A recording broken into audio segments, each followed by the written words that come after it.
آپ لوگوں کو جنات جن سٹوریز پسند ہیں؟ یہی مسئلہ ہے اس قوم کا.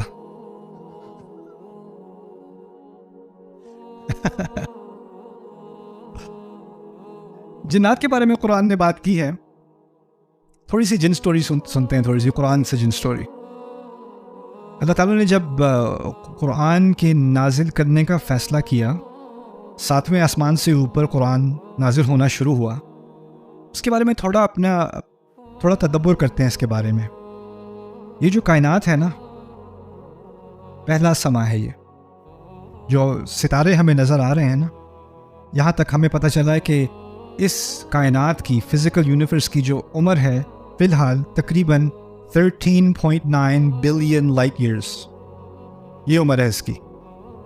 یعنی آپ جب آسمان میں ستارے دیکھتے ہو تو وہ جو روشنی آپ دیکھ رہے ہو نا ستارے کی، اس کو 13.9 بلین سال لگے ہیں آپ کی آنکھ تک پہنچنے میں. 14 بلین سال اس کو لگے ہیں. آپ کو پتہ ہے روشنی کی سپیڈ، اس کی رفتار کیا ہے، لیکن اس رفتار کے باوجود وہ اتنا سفر کر کے آپ کی آنکھ تک پہنچی ہے. شاید آپ کو اندازہ ہو نہ ہو، جب آپ سورج کی روشنی کو دیکھتے ہو تو وہ روشنی آپ کی آنکھ تک پہنچنے میں اس کو 8 منٹ لگتے ہیں. آپ سورج کو نہیں دیکھ رہے، آپ سورج کو جو جیسے وہ 8 منٹ پہلے تھا وہ دیکھ رہے ہو اصل میں، کیونکہ اس کی روشنی کو یہاں تک آنکھ تک پہنچنے میں 8 منٹ لگ جاتے ہیں. تو آپ اندازہ کریں ستارے کتنے اربوں ہی کے وہ ستارے آپ کی آنکھ تک پہنچ رہے ہیں. ٹھیک ہے، تو آپ تاریخ کو دیکھ رہے ہو. جب آپ کسی ستارے کو دیکھ رہے ہو تو ایک بہت قدیم تاریخ کی طرف آپ کی نظر جا رہی ہے. اللہ تعالیٰ نے فرما دیا وَلَقَدْ زَيَّنَّا السَّمَاءَ الدُّنْيَا بِمَصَابِيحَ. ہم نے سب سے نچلا آسمان، کتنے آسمان ہیں؟ 7. اللہ کہتے ہیں سب سے نچلا آسمان میں نے ستاروں سے مزین کیا. یعنی جہاں تک انسان کو ستاروں کا علم ہے وہ کون سا آسمان ہے؟ پہلا آسمان ہے. اس کے بعد اس کے مقابلے میں دوسرا آسمان ہے، جو روایت میں پتہ چلتا ہے اس کے مقابلے میں دوسرا آسمان ایسے جیسے یہ ایک انگوٹھی ہو اور وہ ایک صحرا ہو. اس کے بعد تیسرا آسمان ہے اور اس کے مقابلے میں جیسے دوسرا آسمان ایک انگوٹھی ہو اور تیسرا آسمان ایک پورا صحرا ہو. اور اسی طرح چوتھا، پھر 5واں، پھر 6واں، پھر 7واں، اور اس کے بعد عرش ربنا. قرآن آیا ہے 7 آسمانوں کے اوپر سے. آپ اندازہ کریں کوئی واقعہ ہوتا تھا، رسول صلی اللہ علیہ وسلم کسی نے کافر نے آ کے کوئی سوال پوچھ لیا اور وہاں سے جبریل کو حکم ملا کہ آپ رسول کو یہ آیت دیں. تو آپ ذرا کمپیئر کریں جبریل علیہ السلام کی رفتار اور لائٹ کی رفتار کو. کہاں سے قرآن آ رہا ہے اور کیسے آ رہا ہے. اور پھر آپ اندازہ کریں کہ جو ساؤنڈ ہے نا، ساؤنڈ آواز زیادہ تیز ہے رفتار میں یا روشنی؟ یعنی آواز سے تیز تو اب جیٹ بھی ہے نا. Jets can travel faster than the speed of sound.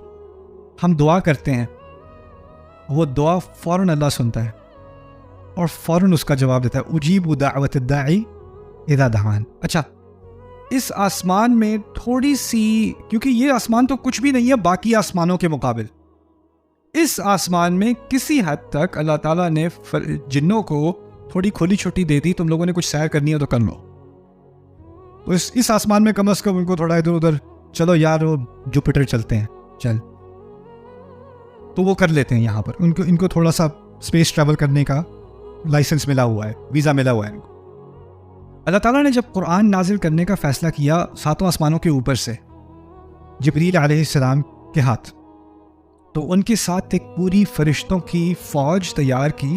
جب کوئی بہت اہم ڈاکیومنٹ ہوتا ہے نا، تو وہ صرف آپ اپنے بیگ میں ڈال کے ٹرین میں نہیں بیٹھ جاتے، ایک پوری اس کے ساتھ سیکیورٹی ڈیٹیل ہوتی ہے اور ایک پورا انٹوراج جاتا ہے، اور پھر اس کے ساتھ آگے بھی فوجی پیچھے بھی فوجی، اور پھر وہ کاروان چلتا ہے ایک چیز ڈیلیور کرنے کے لیے، ہے نا. تو اللہ تعالیٰ نے قرآن میں بتایا مطاع ثم امین، ان کی بہت بڑی فالوئنگ ہے، اور پھر وہ قرآن لے کر آتے ہیں جبریل علیہ السلام. ٹھیک ہے، تو جب وہ آ رہے تھے تو اللہ تعالیٰ نے ایک معاملہ کیا جو یہاں پاکستان میں بہت ہوتا ہے. اس کی مثال پاکستان میں بہت ہوتی ہے.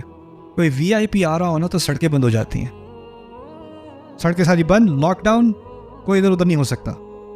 اب جنات کی عادت تھی کہ پہلے آسمان میں کیا کرتے تھے؟ گھومتے پھرتے تھے. ایک دم سے اوپر جا رہے ہیں، آسمان بند ہے، گارڈ کھڑے ہوئے ہیں، کوئی نہیں جا سکتا آسمان، سارے زمین پہ بیٹھو، دنیا میں بیٹھو سارے. ابھی ان کو عادت تھی باہر گھومنے پھرنے کی. اب سارے کے سارے جن کہاں پھنسے ہوئے ہیں؟ دنیا میں. انہیں پتہ نہیں یہ لاک ڈاؤن ہوا کیسے, یہ کس چیز کا لاک ڈاؤن ہے یہ. ہم جب بھی جاتے ہیں اوپر, ہم پہ شوٹنگ ہوتی ہے, ہمیں نیچے بھیج دیا جاتا ہے, ہم جا ہی نہیں سکتے باہر. اب دنیا میں قید ہو گئے سارے کے سارے جن. اب وہ جب قید ہوئے, کیوں قید ہوئے؟ کیونکہ کیا آ رہا ہے آسمان سے؟ قرآن نازل ہو رہا ہے. قرآن کے نازل ہونے کے لیے تمام آسمان کو لاک ڈاؤن کر دیا, اور جنات زمین میں قید ہو گئے کچھ عرصے کے لیے. اب وہ جب قید ہوئے تو ان کو تھوڑی بتایا تھا قرآن نازل ہو رہا ہے اس لیے تمہیں لاک ڈاؤن کیا جا رہا ہے. ان کو نہیں پتا کہ کیوں ہوا یہ لاک ڈاؤن, کیوں بند کیا گیا ہے.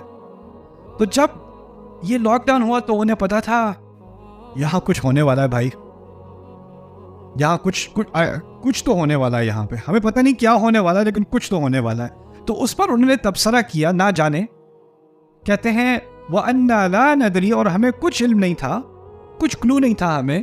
أَشَرٌ أُرِيدَ بِمَنْ فِي الْأَرْضِ أَمْ أَرَادَ بِهِمْ رَبُّهُمْ رَشَدًا, کیا کوئی شر یعنی کوئی بہت بڑا نقصان, کوئی بہت خراب کام ہونے والا تھا, جو خراب کام کی نیت تھی اہل زمین کے لیے, یا ان کا رب ان کے لیے کوئی ہدایت چاہ رہا تھا. ہمیں نہیں پتا تھا کہ ان میں سے کیا, یا تو کوئی ہدایت آنے والی ہے, یا اس دنیا کو برباد کیا جانے والا کوئی بہت بڑا شر اس طرف آ رہا ہے. ہمیں نہیں پتا تھا. یہ تعبیر ہے أَشَرٌ أُرِيدَ بِمَنْ فِي الْأَرْضِ أَمْ أَرَادَ بِهِمْ رَبُّهُمْ رَشَدًا. اب غور سے سنو اور آپ مجھے بتانا, اگر میں کہوں خرابی کا ارادہ کیا گیا, خرابی کا ارادہ کیا گیا, اور پھر میں کہوں اللہ نے اچھائی کا ارادہ کیا, پہلی تعبیر کیا کہی تھی میں نے؟ خرابی کا ارادہ کیا گیا. جو پہلی تعبیر ہے اس میں میں نے اللہ کا ذکر کیا نہیں. کس کا ارادہ ہے اس کا ذکر کیا نہیں. دوسری میں جب میں نے کہا اللہ نے اچھائی کا ارادہ کیا, اللہ کا ذکر کیا. جنات کو اس وقت سے بھی اللہ تعالیٰ کے بارے میں بات کرنے کی تمیز ہے. برائی کے لفظ کے ساتھ اللہ تعالیٰ کو منسوب نہیں کریں گے. کہیں گے کیا کوئی برائی تھی جس کا ارادہ کیا گیا تھا زمین والوں کے لیے؟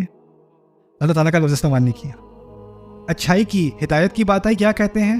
ام اراد بہم ربہم رشدا, یا پھر ان کے رب نے ان کے لیے کوئی ہدایت کا ارادہ کیا تھا, کسی ہدایت کا ارادہ. سبحان اللہ, ہر چیز اللہ تعالیٰ کی طرف سے ہے, لیکن اللہ تعالیٰ کے معاملے میں ادب اور تمیز کا ایک تقاضا ہے. قرآن صرف معلومات نہیں دیتا, اللہ تعالیٰ کے بارے میں بات کرنے کی تمیز بھی سکھاتا ہے. فلسفی جو ہے نا, وہ خدا کے بارے میں جیسے چاہے بات کرے. کیا خدا کوئی ایسا پتھر اٹھا سکتا ہے جو جو اٹھانے کے لیے ناممکن ہو, یا کوئی ایسا پتھر بنا سکتا ہے جس کو وہ کبھی نہ اٹھا سکے؟ اس طرح کی باتیں بکواس کرتے ہیں اللہ تعالیٰ کے بارے میں. کیوں؟ کیونکہ اللہ تعالیٰ کے بارے میں وہ صرف ایک فلسفی کانسیپٹ کے لحاظ سے بات کر رہے ہیں. ان کو اللہ تعالیٰ کے معاملے میں کوئی لحاظ, کوئی ادب, ان کی عظمت کا کوئی بالکل احساس نہیں ہے. لیکن جنات کو نامعلوم ہوتے ہوئے بھی اتنا احساس ہے کہ کوئی خرابی کی بات کریں گے تو ساتھ میں کس کا لفظ استعمال نہ ہو؟ اللہ تعالیٰ کا. یہ لفظ استعمال